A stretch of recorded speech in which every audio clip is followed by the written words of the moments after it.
Bem-vindos! Começamos um novo capítulo do ciclo Conversas em Salamanca, estudando a longevidade. O objetivo principal é entender o fenómeno das sociedades longevas, a partir da perspectiva de pessoas célebres nos campos intelectual, científico, económico e social. Nesta ocasião, o nosso convidado lidera o campo da economia comportamental. Conversamos com o economista americano Shlomo Ben-Artzi. Juntamente com o Prémio Nobel da Economia Richard Thaler, Ben-Artzi é coautor do programa Poupar Mais Amanhã. É uma iniciativa que ajudou mais de 25 milhões de pessoas nos Estados Unidos a poupar mais para ter uma reforma melhor. Ben-Artzi descreve-se como sendo um economista comportamental que combina psicologia, tecnologia e economia para resolver problemas sociais e oferecer uma mais-valia. Ele não só detecta as anedotas que resultam dos vieses sociais e humanos, mas também aborda as soluções que podemos implementar para resolver o problema da reforma e a maneira de enfrentar os desafios e aproveitar as oportunidades que este novo mundo nos oferece.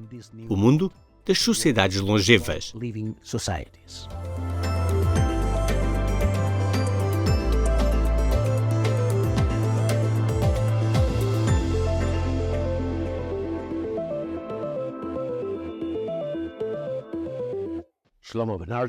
Shlomo Ben-Artzi, bem-vindo. Obrigado por estar aqui.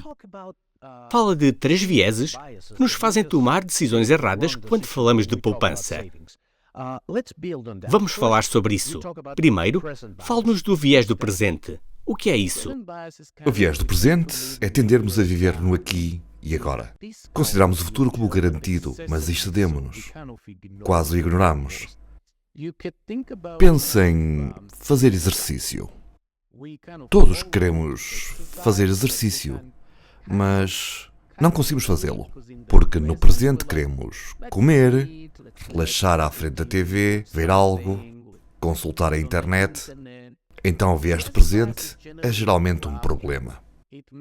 Faz-nos viver no aqui e agora, faz-nos gastar em vez de pensar no futuro e poupar. Mas acho que, com muita frequência, tentamos corrigir esses vieses, mudar as pessoas como se pudéssemos entrar na mente delas e mudá-la. Por exemplo, educando-as. Mas e se aceitássemos esses vieses e criássemos soluções que permitissem às pessoas fazer o certo, apesar dos seus vieses? Se é tão difícil poupar hoje, por que não fazemos isso no próximo ano? Parece muito mais fácil. Então, a solução seria poupar amanhã ou no próximo ano. Muitas pessoas acham isso muito mais aceitável do que começar a fazer isso agora, devido ao seu viés do presente. Então, as pessoas comprometem-se a poupar mais adiante, no futuro. Exatamente. Há um segundo viés que menciona, a inércia. Como é que funciona? O conceito de inércia baseia-se na ideia de que a mudança é difícil. Continuar a fazer o que estamos a fazer é muito fácil. Se estamos habituados a sair e a gastar, é muito fácil continuar a sair e a gastar. Então, se decidirmos começar a poupar no próximo ano, de alguma forma eliminamos o viés do presente. Mas depois chega o próximo ano. Como sabemos que realmente vamos agir, lutando contra a inércia e começando a poupar? A segunda componente desse programa, chamada Poupar Mais Amanhã, trata do facto de não lutarmos contra a inércia. Trabalhamos com ela. Fazemos com que seja fácil começar a poupar. Como fazemos isso? Em países como os Estados Unidos da América, Reino Unido ou Austrália, pode poupar automaticamente no seu recibo. Uma vez que se compromete e diz que no próximo ano quer poupar, então, no próximo ano, começará a poupar automaticamente para o futuro. E depois, as suas poupanças aumentarão automaticamente a cada ano. Então, essas aumentarão mais e mais e mais, e mesmo que a inércia o afete, isso não será um problema, porque acontecerá por si só. Suponho que isso também funciona com o terceiro viés, a aversão à perda. Aliás, dá um exemplo fantástico. Se der uma maçã a alguém, isso o deixará muito feliz. Se der duas e tirar uma, ele ainda terá uma maçã, mas ficará muito descontente. Há uma aversão à perda. Como isso é resolvido quando se trata de poupar? Eu acho que é um ótimo exemplo. A aversão à perda é um problema para a poupança.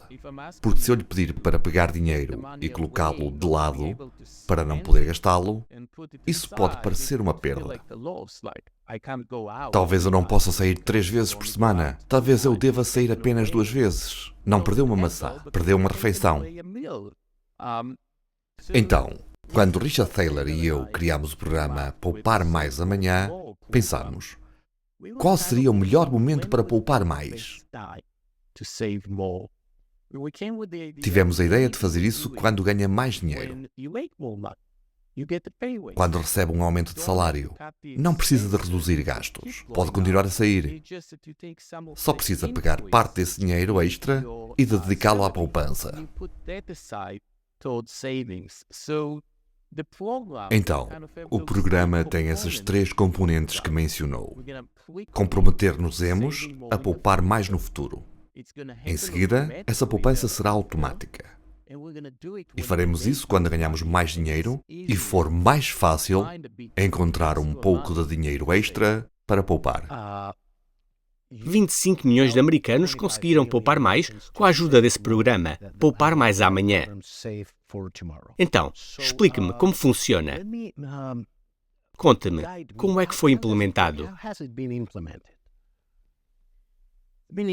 Foi implementado em vários países por empregadores que estabelecem planos de reforma para os seus empregados.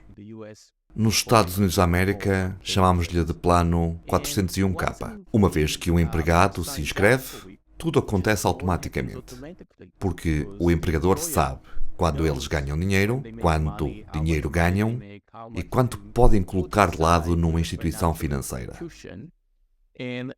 E o melhor de tudo é que funciona de maneira totalmente automática. Pode decidir levar isso adiante. Algo que agora vemos mais frequentemente é que os empregados nem precisam de inscrever-se. Uma vez que começam a trabalhar, são inscritos automaticamente num plano de reforma. As suas taxas de poupança aumentam automaticamente, a menos que decidam não participar. Assim sendo, podem decidir se gostariam de poupar menos ou se gostariam de poupar mais. De facto, percebemos algo fascinante. Quando as pessoas optam por não poupar automaticamente para a reforma e escolhem algo diferente, quando mudam a opção standard, o mais comum é que decidam ir mais rápido e poupar ainda mais. Poupar ainda mais.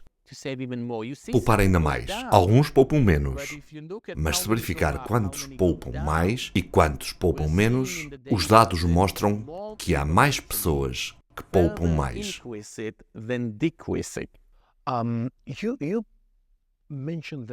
Menciona que podem ser feitos ajustes.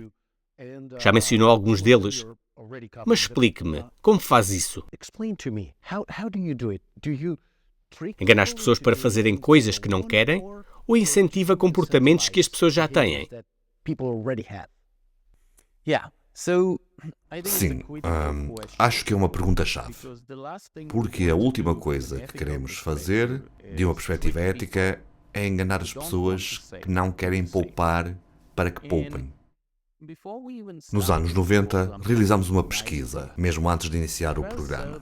E a grande maioria das pessoas disse-nos que queria poupar mais. Então, isso foi crucial, porque não queríamos enganar as pessoas para que poupassem, a menos que realmente quisessem fazer isso. É uma componente muito importante. Antes de realmente empurrar as pessoas para uma direção específica, precisamos saber que realmente querem ir para lá. Simplesmente não sabem como. Pense nisso como um GPS para o carro. Quer ir de Madrid a Salamanca e não sabe como. E o GPS só mostra o caminho. Não o engana dizendo que vai para Barcelona ou outro lugar. Então, acho que essa é uma componente muito importante. Depois, há uma outra componente. Se alguém não está satisfeito ou muda de ideia, então devemos facilitar a sua saída do programa.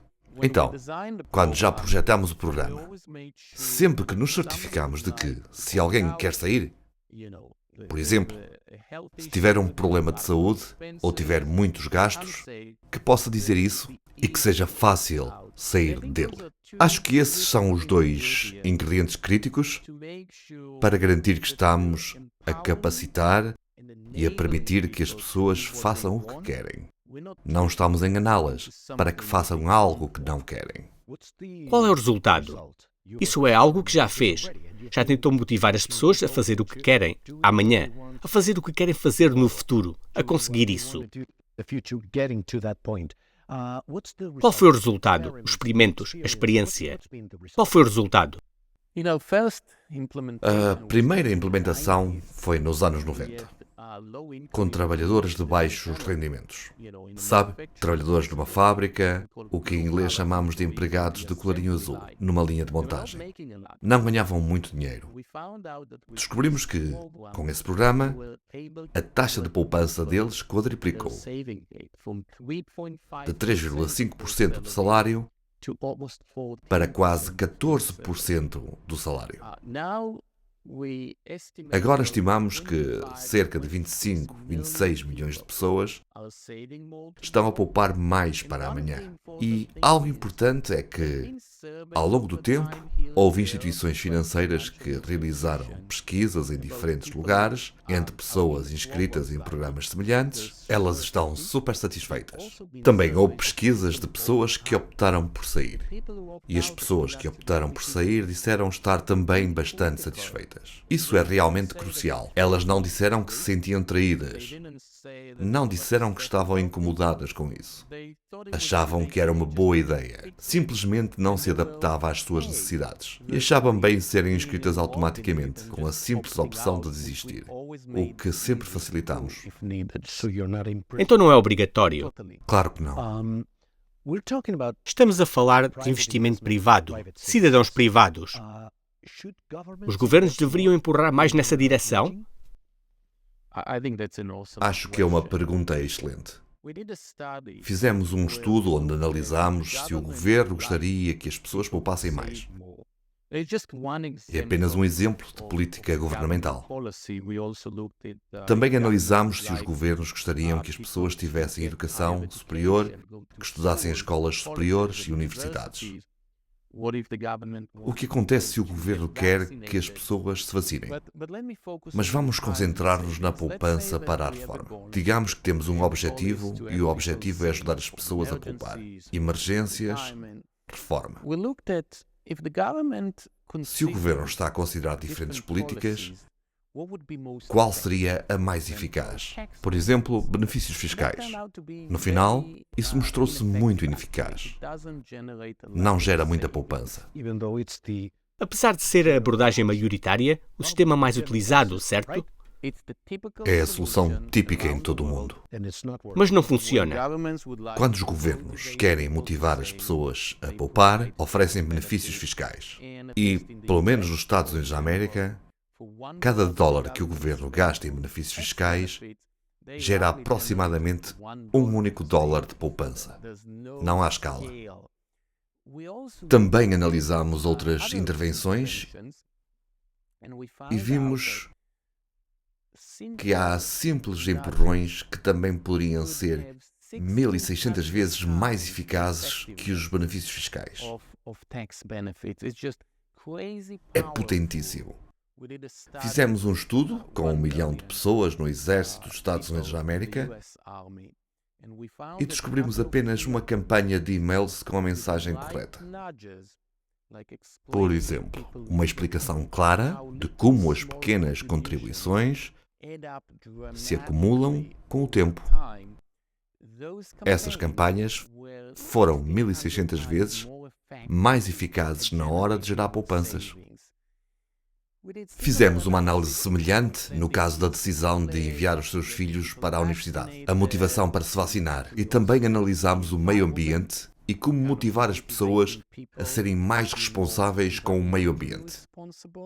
E claro, em todos os domínios, as intervenções comportamentais eram muito mais eficazes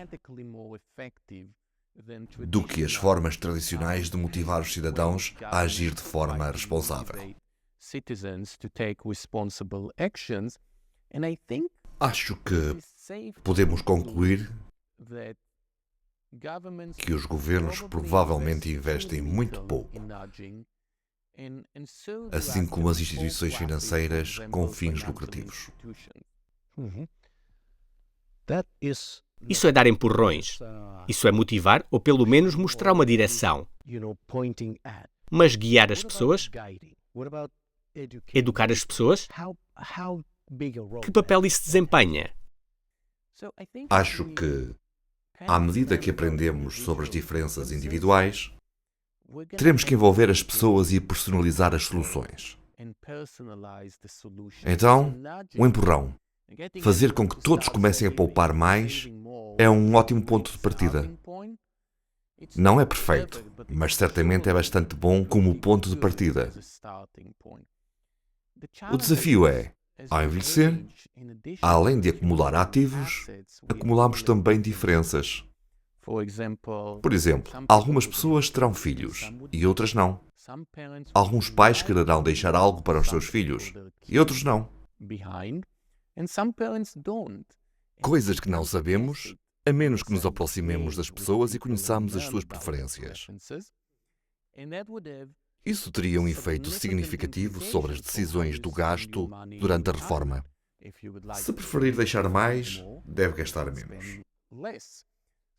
Então isso leva-nos à necessidade de personalizar o caminho e aconselhar as pessoas. E a boa notícia é que agora, no século XXI, temos tecnologias para nos aproximar das pessoas em grande escala e oferecer recomendações personalizadas. E acho que é isso que temos de fazer agora. Passar de um simples empurrão e a mesma solução para todos, para guiar cada indivíduo para a opção que melhor se adapta ao seu percurso financeiro personalizado.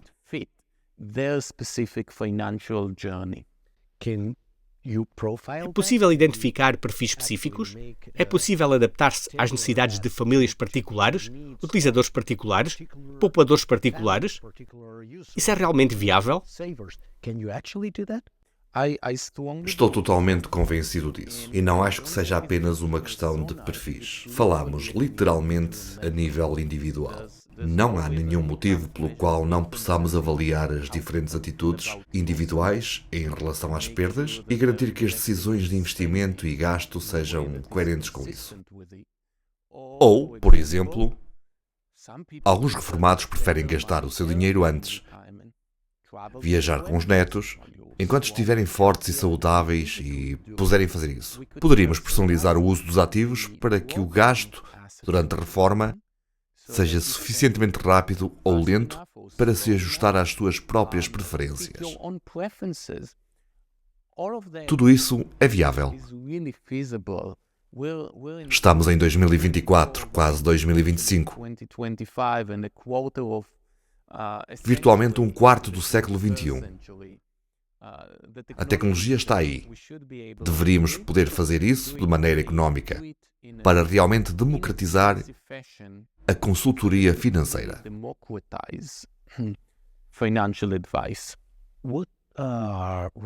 Que papel a inteligência artificial desempenha nisso tudo? A IA pode? Os algoritmos podem personalizar tudo isso? Ser útil? Acho que oferecem muitas coisas. Como mínimo, oferecem escala. Nos velhos tempos, apenas as pessoas ricas recebiam consultoria financeira.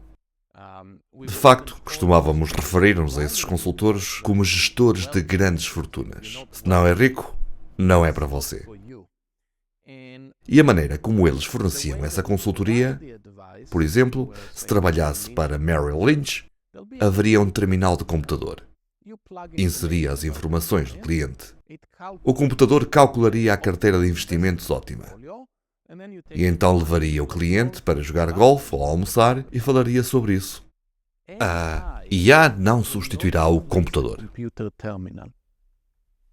As IAs que vemos por aí, como o ChatGPT, não são projetados para criar uma otimização de carteira de média variância. Esse algoritmo ainda estará lá para decidir como investir, que seguros contratar ou que dívidas contrair ou pagar. O que desapareceria seria a partida de golfe com o consultor. Esse é o papel da IA, dar consultadoria financeira virtual ao utilizador final. Mesmo que não tenham muito dinheiro, mesmo que queiram fazer isso às 2 da manhã, para ser claro. E a evidência mostra que alguma dessas ferramentas de IA oferecem melhor comunicação virtual do que os humanos. Acho que assim realmente poderíamos levar a consultoria financeira a todo o mundo. E ao fazer isso, também poderíamos expandir o alcance das decisões financeiras sobre as quais vamos conversar com os clientes. Porque nos Estados Unidos da América, os gestores de património geralmente falam de investimentos-chave.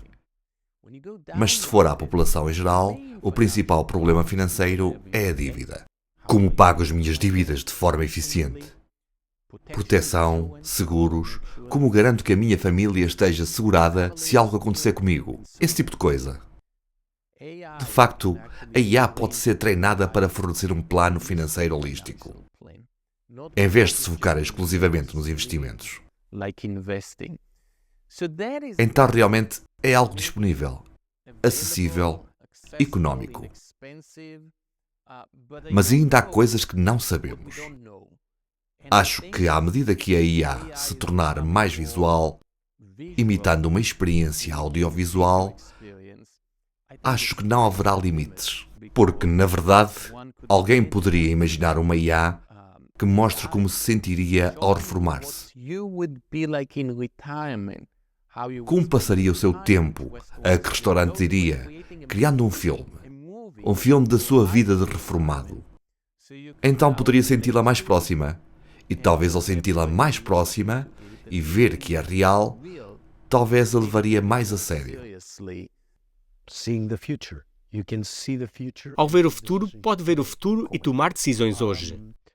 Tenho 2 perguntas sobre a inteligência artificial. Primeiro, mencionou os vieses que os seres humanos têm. A IA emite esses vieses. A inteligência artificial corrige esses vieses ou perpetua-os? Boa pergunta. As tecnologias de IA, como o ChatGPT, aprendem através de enormes bases de dados. Chamam-se modelos linguísticos grandes. Se leu milhões de livros e tem acesso a toda a informação disponível na internet, e é assim como aprende. Se essa informação tem vieses, então vai replicá-los.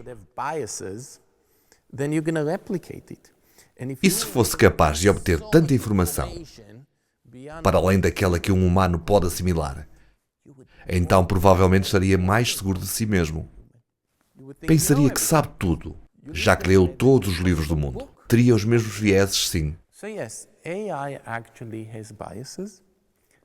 Às vezes esses vieses são até piores que os dos humanos. A boa notícia é que eliminar vieses numa IA é mais fácil do que fazer isso com um humano. Porque falamos de algoritmos, poderíamos criar metanormas para governar os algoritmos de caixa preta e assim treinar a IA para evitar vieses. Quando pensamos num ser humano como consultor financeiro, é muito difícil entrar no nosso cérebro e, de alguma forma, reprogramá-lo para que não tenhamos vieses. Então acho que exigiria um pouco de esforço. Mas não acho que estaríamos muito longe de ter uma IA que esteja muito menos viesada do que os seres humanos.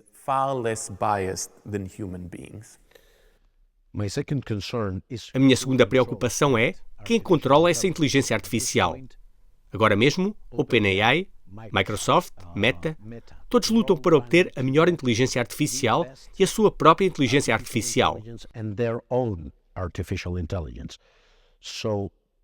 Então, suponho que a minha dúvida é, se recebe consultoria financeira da Microsoft, há risco de que a Microsoft procure o seu próprio benefício?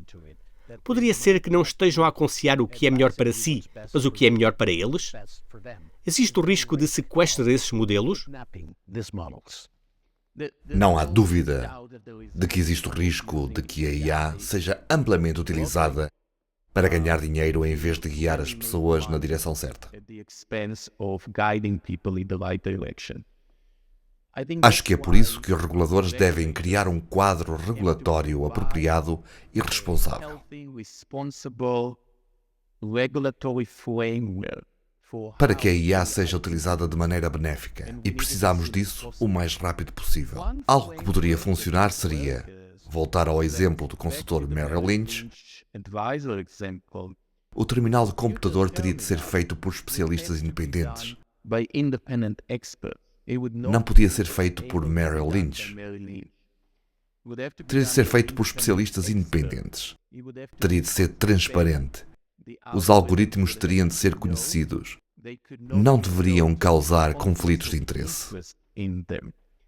E então a IA não alteraria os algoritmos que decidiriam quanto poupar, como investir as suas economias, que dívida pagar primeiro. A IA apenas traduziria isso para uma linguagem simples, ajudando as pessoas a entender o que fazer, porquê, como fazer e guiando-as. Acho que de alguma forma esse tipo de quadro separaria o motor financeiro e os dispositivos de comunicação. E seria muito benéfico para nós. Mas o governo teria de criar o quadro geral para que os representantes do setor responsáveis saibam como se comportar. E os irresponsáveis veriam a sua capacidade de manipulação limitada. Suponho que seriam eliminados, seriam expulsos do sistema, seriam afastados. Ou simplesmente teriam de jogar limpo, como todos os outros. Cobrimos os vieses, cobrimos como corrigi-los, os empurrões e como guiar as pessoas. E o papel da inteligência artificial, eu que diria, é o presente, não o futuro.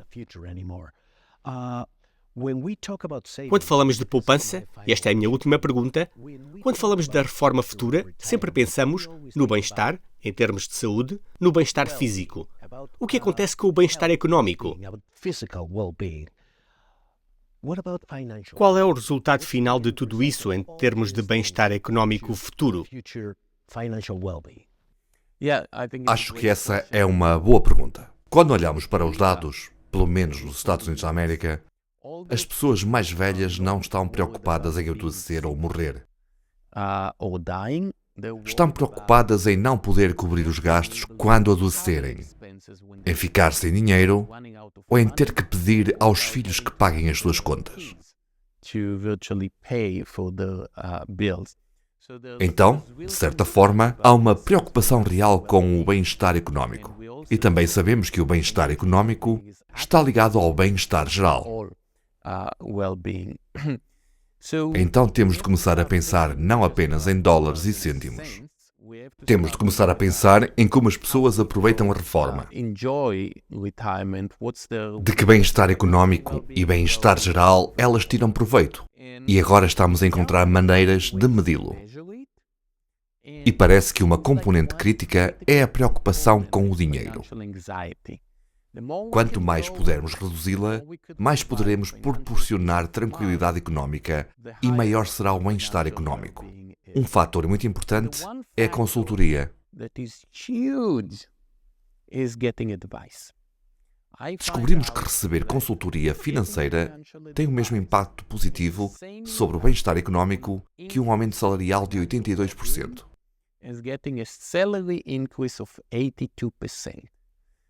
Então é simplesmente enorme. Receber consultoria dá tanta tranquilidade quanto quase duplicar o seu salário. Exatamente. E quando pensamos em quão económico seria fornecer consultoria com novas tecnologias, é óbvio que, como sociedade, temos que nos concentrar nisso. Porque temos uma grande oportunidade de mudar as coisas e realmente dar tranquilidade às pessoas, a tranquilidade económica que merecem na sua reforma.